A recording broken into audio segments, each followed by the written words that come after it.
रिजवुड asylum का नाम सुनते ही ना एक अजीब सी ठंडक दिमाग में आ जाती है।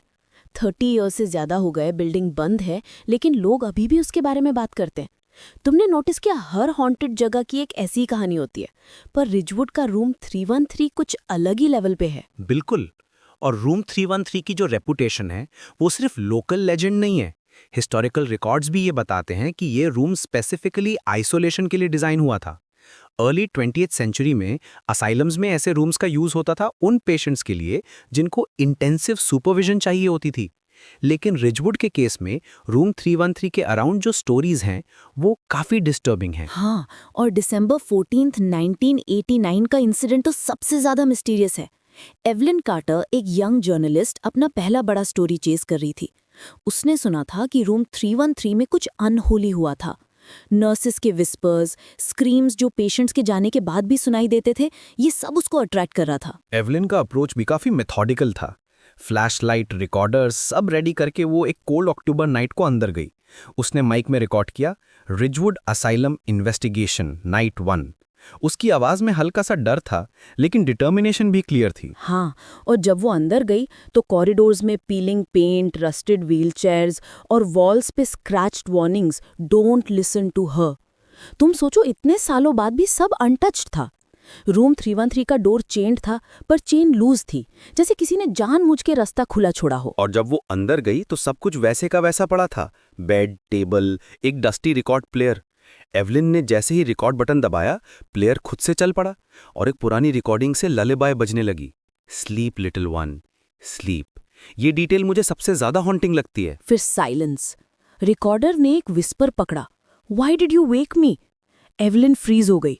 फ्लैशलाइट फ्लिकर हुई और कॉर्नर में उसने एक वुमन का आउटलाइन देखा। पेल, हॉलो आइज, पुरानी नर्स की यूनिफॉर्म। उस नर्स ने स्माइल किया और फिर स्क्रीम किया। वो स्क्रीम अभी भी लोगों के दिमाग में गूंजती है। नेक्स्ट मॉर्निंग पुलिस को असाइलम के गेट के बाहर एवलिन का रिकॉर्डर मिला। रिकॉर्डर का लास्ट ऑडियो वही लालेबाय था, स्लीप लिटिल वन, स्लीप। लेकिन अगर ध्यान से सुनो तो बैकग्राउंड में एवलिन की आवाज आती है, डोंट गो इन रूम 313। ये वार्निंग अब रिजवुड की लेगेसी का हिस्सा बन चुकी है। हाँ, और तुमने रिसर्च में देखा, एवलिन के बाद कोई क्रेडिबल फर्स्ट हैंड अकाउंट नहीं मिला।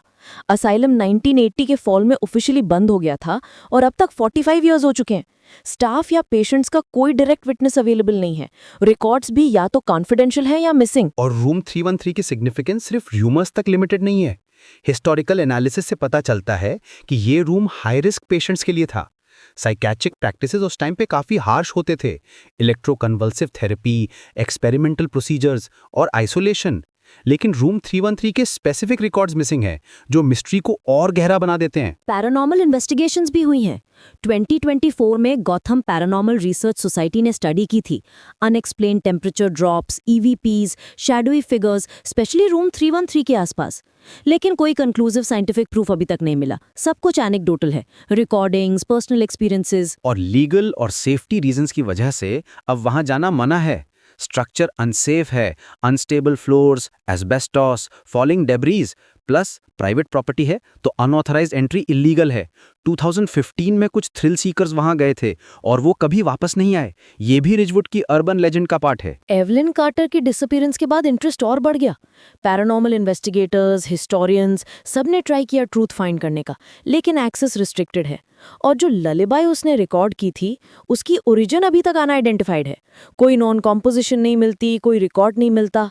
कुछ लोग कहते हैं शायद वो असाइलम का ही ओरिजिनल पीस था या किसी पेशेंट या स्टाफ ने बनाए हो। और जो एपरेशन एवलिन ने देखा वो नर्स की स्पिरिट हो सकती है। रोलिंग हिल्स असाइलम जैसे केसेस में भी ऐसी स्टोरीज मिलती हैं। नर्स एमा का एग्जाम्पल है, जिसको लोग अभी भी हॉन्ट करते हुए देखते हैं। रिजवुड के केस में रूम 313 की नर्स शायद किसी ट्रैजिक इवेंट से जुड़ी हुई है। तुम सोचो, इतने सालों बाद भी रिजवुड असाइलम और रूम 313 लोगों को अट्रैक्ट करते हैं। Paranormal podcasts, haunted house events, escape rooms, सब इसकी कहानी को अलाइव रखते हैं। लेकिन जितना भी रिसर्च हो, एवलिन कार्टर का मिस्ट्री, ललेबाई का ओरिजिन और रूम 313 का ट्रूथ, सब कुछ अभी भी अनआंसर्ड है। और ये भी इंटरेस्टिंग है कि जब भी कोई नई इन्वेस्टिगेशन होती है, कुछ ना कुछ अनएक्सप्लेन मिल ही जाता है। ईवीपी, टेम्परेचर ड्रॉप या कोई शैडो। लेकिन साइंटिफिक कम्युनिटी अभी भी स्केप्टिकल है क्योंकि हार्ड एविडेंस नहीं है। पैरानॉर्मल और साइकोलॉजिकल एक्सप्लेनेशंस दोनों पैरेलल चल रहे हैं। तो अभी के लिए रिजवुड असाइलम एक अनरिजॉल्व मिस्ट्री है। रूम 313 का सीक्रेट, एवलिन कार्टर की फेट और वो हॉन्टिंग ललेबाई, सब कुछ एक चिलिंग रिमाइंडर है कि कुछ बिल्डिंग सिर्फ बंद नहीं होती, वो वेट करती हैं। और जब तक ट्रूथ नहीं मिलता, लोग रूम 313 के बारे में स्पेकुलेट करते रहेंगे। और जब भी कोई पूछता है should we go in room 313, तो एवलिन की वार्निंग याद रखना चाहिए, don't go in room 313। Sometimes कुछ डोर्स बंद ही रहने चाहिए। इसी नोट पे आज का डिस्कशन यहीं खत्म करते हैं। रिजवुड असाइलम की कहानी, रूम 313 का मिस्ट्री और एवलिन कार्टर की लेगेसी, सब कुछ एक रिमाइंडर है कि कुछ क्वेश्चंस का जवाब शायद कभी नहीं मिलेगा। लेकिन जब तक लोगों का क्यूरियोसिटी जिंदा है, रिजवुड असाइलम की कहानी भी जिंदा रहेगी।